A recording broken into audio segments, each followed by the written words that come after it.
Assalamualaikum warahmatullahi wabarakatuh. Perkenalkan, nama saya Fahmi Novitasari, NIM 10323011. Pada kesempatan ini, saya akan mempresentasikan analisis mengenai bab 11 dan bab 12 Undang-Undang Nomor 7 Tahun 2017 tentang Pemilihan Umum. Pembahasan ini menyoroti bagaimana hasil pemilu ditetapkan, bagaimana kursi dibagikan, bagaimana calon terpilih ditentukan, serta bagaimana pasangan calon presiden dan wakil presiden ditetapkan secara konstitusional. Bab 11 pada dasarnya mengatur tahap akhir penetapan hasil pemilu. Tahap ini penting karena hasil pemilu tidak hanya berarti angka perolehan suara, tetapi juga memiliki akibat hukum yang menentukan calon terpilih dan pembagian kursi di lembaga perwakilan. Di sini terlihat bahwa hasil pemilu memiliki kepastian hukum, transparansi, dan akuntabilitas. Karena itu, penetapan hasil tidak bisa dilakukan secara tertutup, tetapi harus melalui mekanisme resmi oleh KPU sesuai tingkat kewenangannya. Jika dianalisis dengan metode IREC, maka isunya adalah bagaimana negara ini memastikan hasil pemilu ini sah, transparan, dan tidak menimbulkan sengketa. Aturannya terdapat dalam pasal 411 sampai pasal 415. Dalam pasal-pasal ini, KPU diberi kewenangan menetapkan hasil pemilu secara nasional maupun berjenjang. Penetapan juga dilakukan dalam sidang pleno terbuka sehingga publik dapat mengawasi prosesnya. Dari sini dapat disimpulkan bahwa tujuan utama pengaturan ini adalah menjaga legitimasi hasil pemilu dan mencegah konflik politik setelah pemungutan suara. Batas waktu penetapan hasil pemilu juga menjadi hal yang sangat penting.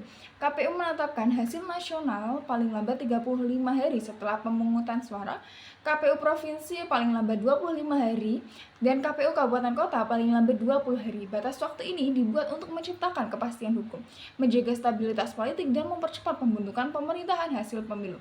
Jadi, pengaturan waktu bukan sekadar teknis administratif, tetapi bagian dari perlindungan terhadap kepastian sistem demokrasi.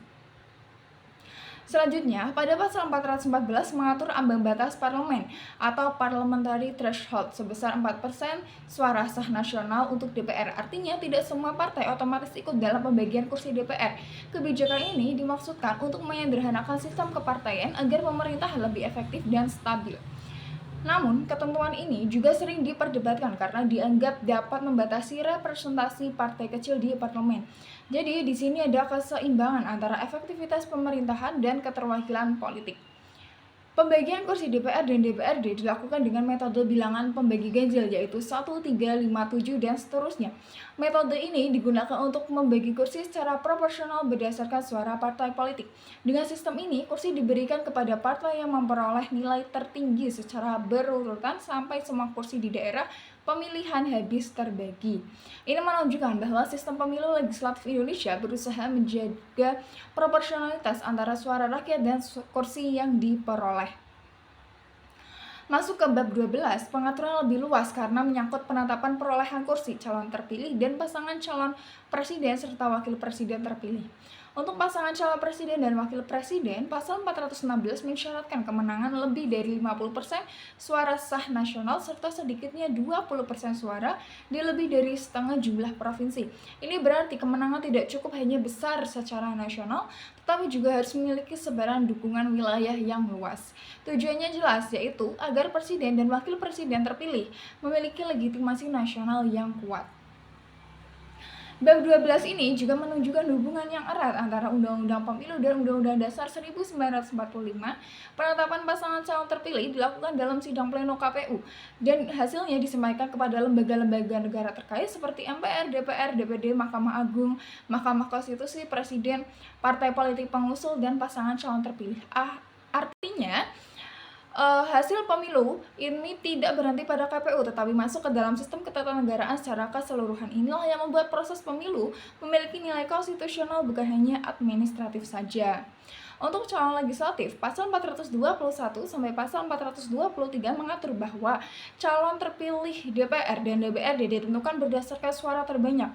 Untuk DPD, calon terpilih adalah 4 suara terbanyak di setiap provinsi. Ini menegaskan bahwa rakyat tidak hanya memilih partai, tetapi juga menentukan individu yang akan duduk di parlemen. Dengan demikian, nomor urut calon bukan faktor utama. Yang menentukan adalah suara rakyat secara langsung. Nah, dalam pasal 426 ini mengatur mekanisme penggantian calon terpilih apabila calon tersebut meninggal dunia, mengundurkan diri, tidak lagi memenuhi syarat, atau terbukti melakukan tindak pidana pemilu berdasarkan putusan yang berkekuatan hukum tetap. Penggantian dilakukan berdasarkan urutan perolehan suara berikutnya dalam daftar calon tetap. Pengaturan ini penting karena menjamin kesinambungan representasi politik dan mencegah kekosongan jabatan setelah penetapan hasil pemilu. Secara keseluruhan, Bab 11 dan Bab 12 Undang-Undang Nomor 7 Tahun 2017 membentuk satu rangkaian pengaturan yang sangat penting dalam sistem pemilu Indonesia. Bab 11 menegaskan bagaimana hasil pemilu ditetapkan secara sah, transparan, dan tepat waktu. Bab 12 menegaskan bagaimana suara rakyat dikonversi menjadi kursi calon terpilih dan pasangan calon terpilih yang sah menurut hukum. Jadi kedua bab ini berfungsi menjaga kepastian hukum, legitimasi demokrasi, dan keberlanjutan pemerintahan hasil pemilu. Demikian presentasi saya mengenai analisis bab 11 dan bab 12 Undang-Undang Nomor 7 Tahun 2017 tentang pemilihan umum. Semoga penjelasan ini membantu kita memahami bahwa pemilu bukan hanya soal memilih, tetapi juga soal bagaimana suara rakyat diubah menjadi hasil hukum yang sah dan mengikat. Kurang lebihnya mohon maaf. Sekian, terima kasih. Wassalamualaikum warahmatullahi wabarakatuh.